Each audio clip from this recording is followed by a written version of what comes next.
The preceding program was paid broadcast. Any ideas, comments, and opinion expressed by the program hosts do not necessarily reflect the views and opinion of the station. The program and its producers are not affiliated with the station. Sa pag-atubang naton sang aton Semana Santa sa sini nga tuig, kabay nga tugutan naton ang pulong sa Ginoo na maggiya, magapangulo, kag magatuytoy sa aton sa kamatuoran na tuhoy sa pag-antos, kamatayon, kag pagbanaw sang aton Ginoo sa Kristo sa tinutuyo nga matubos kita gikan sa aton nga makasalanan. Gani pagigupod kamo sa akon kaysa sulod sining 30 ka minutos aton pagapamlanduan sa pulong sa Ginoo ang kamatuoran na tuhoy sa luyo sang krus sang aton Ginoong Hesus. Diri sa aton palatuntunan sa kanginan tinapay sang kabuhi. Ang dinalan sa kasulatan sa aton sini nga adlaw makita sa mga kasulatan ni Pablo sa naunang Korinto kapitulo 1 kag akon pagabasahon ang versikulo 18. Ang pulong sa Dios nagpahayag sa aton sa naunang Korinto kapitulo 1 versikulo 18 kay ang pulong sang krus kabuangan sa nagakawala apang sa aton nga ginaluwas ini gahom sang Dios. Aton nya ginpamatian ginatiguluhan yadto at the cross. Kag sa pagkamatuod ang krus amo ini ang sentro sang tanan-tanan naton. Tungod sa krus nagbag-o ang aton nga kahimtangan. Kag tungod sa cross, may dako nga kinalain sa aton nga pagpangabuhi.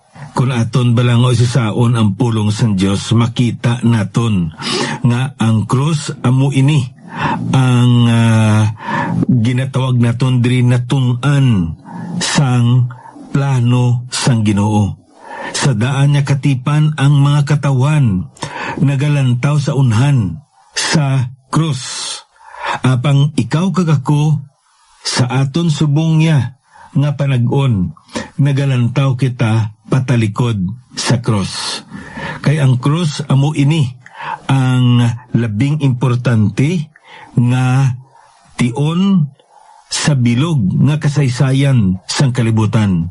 Ang krus amo ini ang katumanan sang saad sang Dios sa mga katawan nga iya nga pagatubson.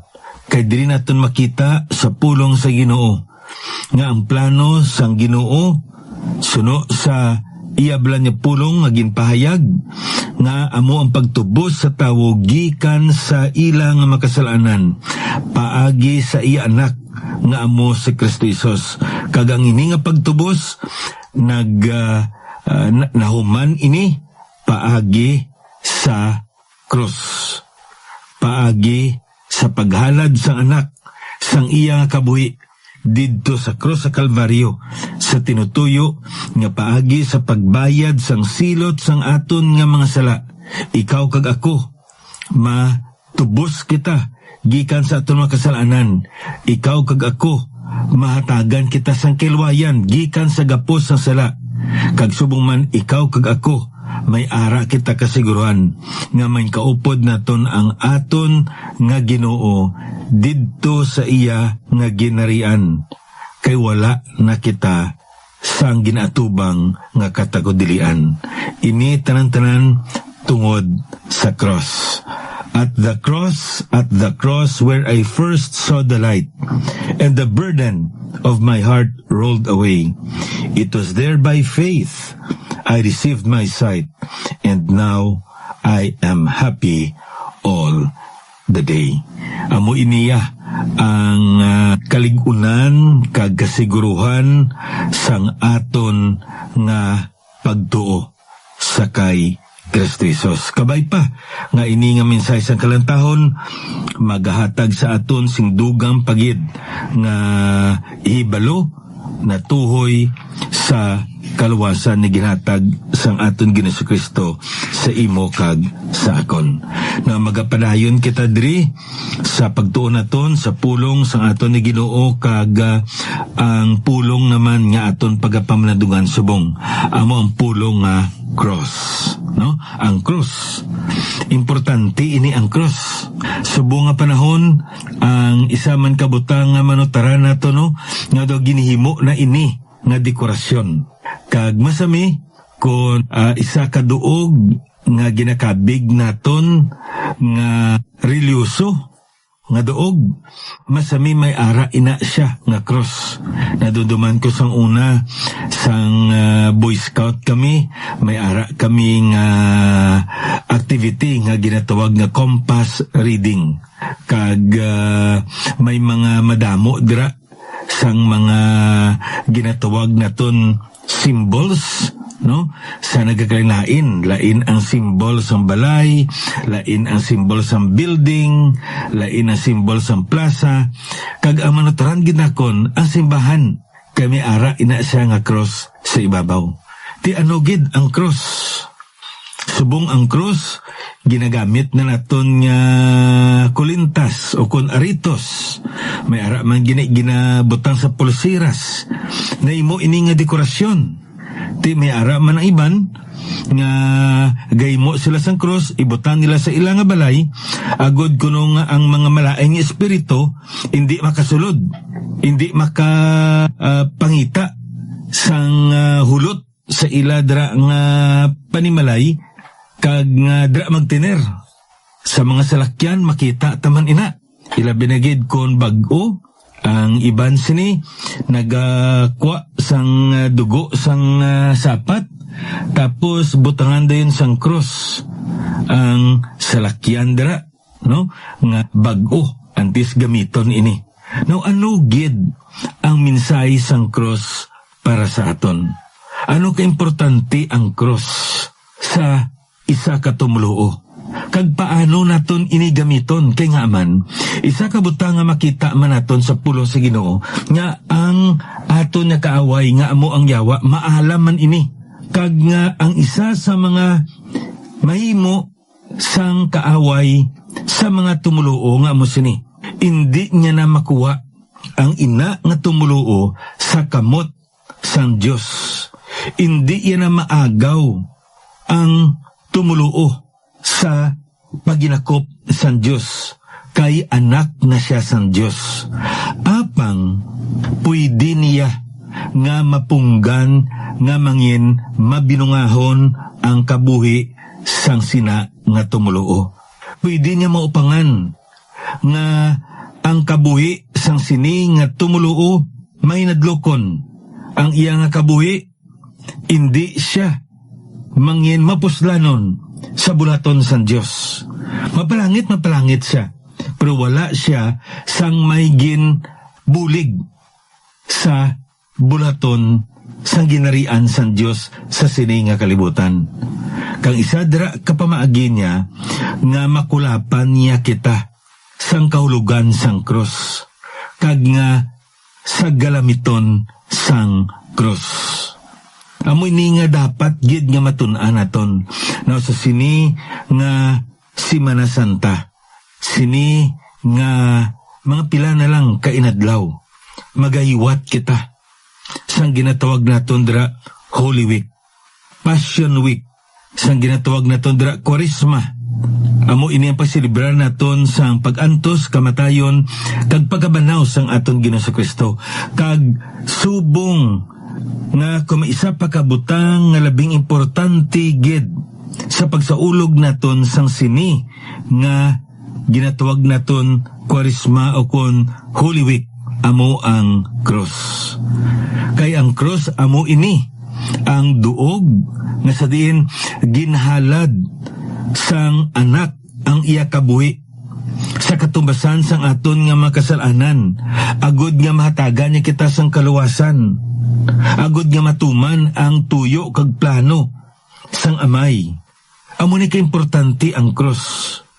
Gani lantaw naton, no? Ining ginatawag naton diri nga cross. Kati sa aton nga passage of the day katahom sa ginbal ni Pablo. For the preaching of the cross. Ano ba silingon sini ang pulong nga gingamit diri sa aton kay ang pulong sang cross. Pero mas maayo pagid diri lang nga translation sini, no?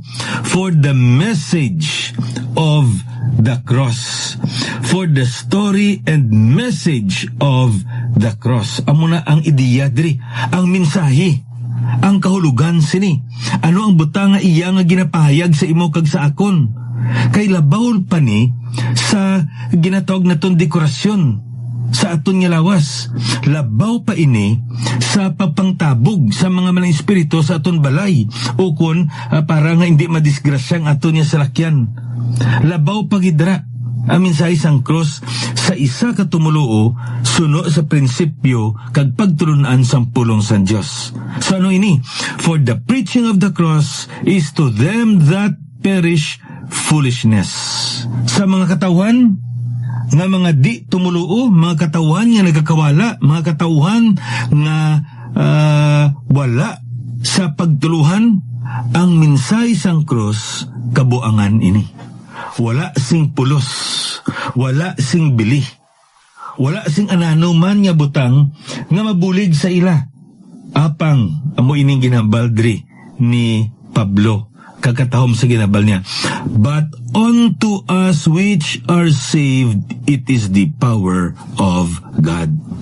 Apang sa mga katawan nga linuwas, tinubos, inanak, katawan sang Diyos, ang cross, ang mensahe sang cross, ang tinutuyo sang cross, amo ang gahom sang Diyos. Ano ba't silingon sini? Dili naton makita ang gahom sang Diyos. Paagi sa cross. Amo ina nga kun aton nilang taon, no?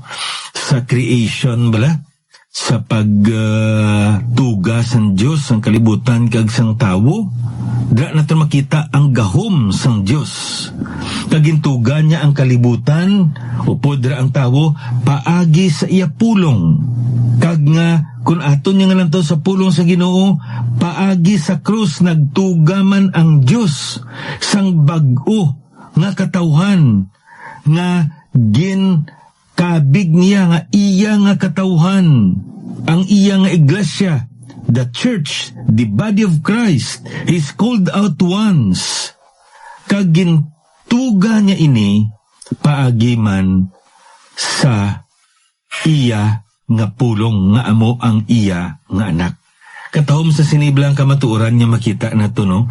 Kag aton bala nga mahangpan kung ano gid ang ini nga kaulugan sang cross. Di mamangkot kita, no? Di inagalin ining cross. Paano nga digtoy si Kristo? Patay. Kag may ara pablatan iba niya pamaagi? Nga ang cross gid. Now, ining crucifixion gali, no? Ining pagpatay bala sa tawo paagi sa paglansang sa iya, no?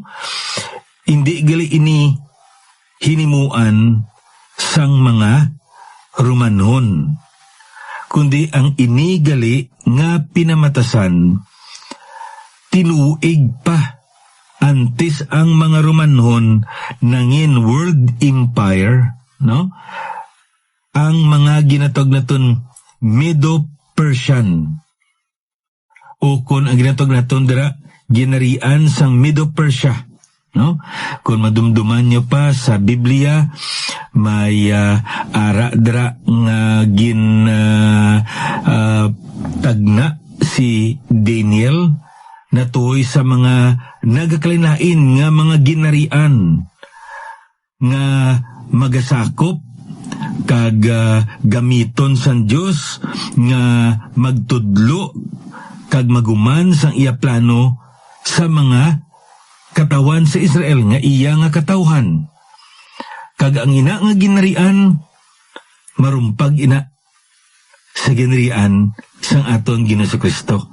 Amoy na makita naton dira kung madunduman niyo pato atong mataas nga estatwa, no? Kag atong estatwa kung lantaw na to sa pulo sa Ginoo, nagakalinhain na to gali nga mga ginarian halin sa ulo hasta sa iya nga tiil. Kag ang nauna dira amo ang ginarian sang Babilonia. Kag pagkatapos ng Babilonia, ginluto sila sang mga Medo-Persians. Medo-Persian Empire. Kag ang Medo-Persian Empire ginluto sang Grecian Empire, mga Greeks, no? Kag ang Greeks ginlutos, no, ang Grecian Empire ginluto sang Roman Empire. Kag nibaluan naton yang pinakauli sa plakadlaw, ginatawag naton na the revived Roman Empire. So kung sa aton pa ining Medo-Persian Empire amuning una gid nga nagamit sang ginatog naton dira death by crucifixion. Kag ang inigali, no, nga ila ni nga pinamatasan, ginahimo nila ini sa tion nga magsalakay sila sang isa ka syudad o kon sang isa man ka ginarian nga ila nga kaaway. Sa tion nga may madakpan sila nga mga soldado nga kaaway nila o kon mga pumuluyo nga nagpalagyo ayan sa syudad. Ang ila nga ginahimo, ila ina nga ginatuhog, ina nga tawo sa poste.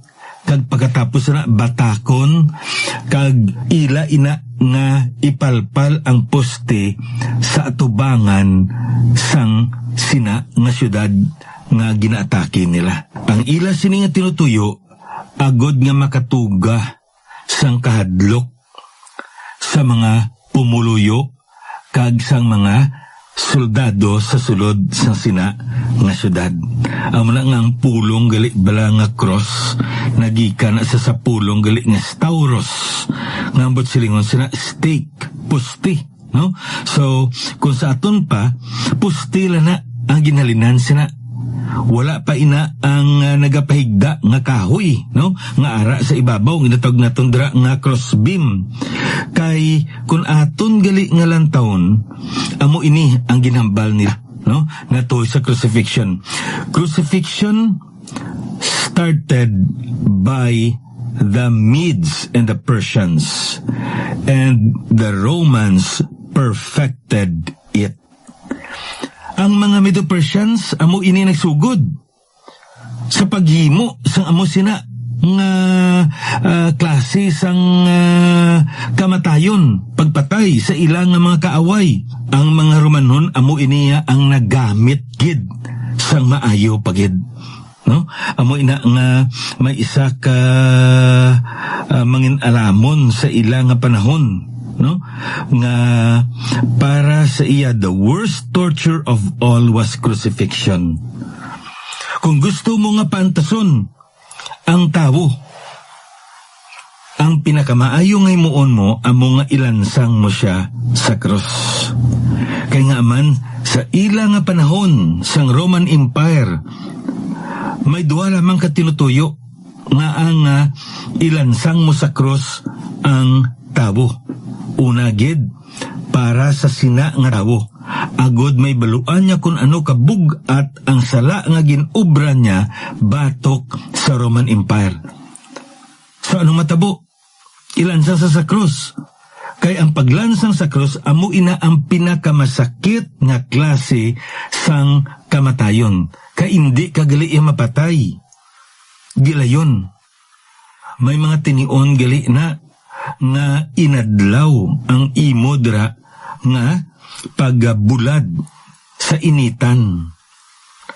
Kag hindi ka mapatay sa sakit, kag hindi ka man mapatay tungod sa kakapoy, mapatay ikaw gali kunuya sa ginatawag naton kauhaw. Dira ka gali mapatay sa tion gali nga ilansang ka sa krus.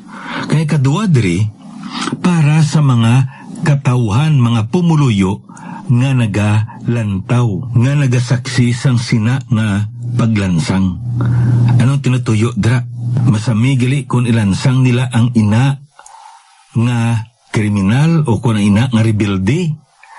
Ginalansang na nila didto sa krus kag ibutang nila ina sa pinakamataas nga duog agud makita sang tanan-tanan nga mga pumuluyo nga hara sa sina ang syudad.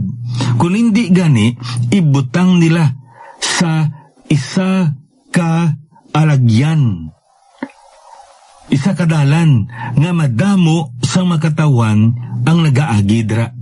Agud nga makita nila ang sitwasyon sang ginalansang kag subong man nga paagi sini ila nga mapaandaman ang ila kagalingon nya kung hindi sila magsunod sa patakaran sa mga Romanhon, amo man ini ang matabo sa ila. So amo ni gali ang tinutuyo sang krus kang hindi lamang amo sina sa ginambal nato, no? Ang krus hindi lang ni patindog nga kahoy, kundi may ara man niya pahigda ina nga kahoy. Kay dra nila ginaangot ang ilansang nila. Ila ina nga padupahon kag tapos lansangan. Hindi na sila maglansang sa imo nga ginatog naton palad, kun hindi sa ibabaw nga bahin sang imo dira nga wrist, no? Sang imo dira nga butkon. Kay kon sa imo nga palad ti magisi ina kag tapos mahulog ka.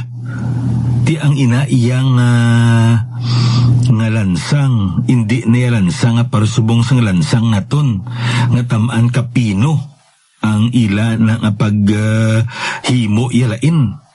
Damo ina iya garas-garas kag ti may mga tuktok ina kag tanan-tanan dra. Amo na ang maglansang sa imo nga butkon dra, wrist. Kag ida lamang amo sina. Ang imo nga tiil, imo ina patang dayon, tapos ilansang upod sila nga duwa. Kag ang ila gali nga ginaobra, may gamay ina nga kahoy nga ibutang nila malapit sa imo dira nga buli. Ang ina nga kahoy nagaamat-amat. Hilay sa ano nga tinutuyo. Agod niya kung magpungko ka madayo sa imo nga buli, kag pagkatapos sina diretso ka pagwa. So tungod sina manguyapot ikaw, mamersa ikaw, agod nga hindi ka mahulog tungod kay kasakit. Apang nalansang man ang imo nga kamot. Kung isuporta mo man ang imo nga tiil, hindi ka man makapamersa sing maayo. Kay nga man nagapilo ang imo nga tuhod, kag ang imo nga tiil tamaan man to kasakit, kay ginalansang.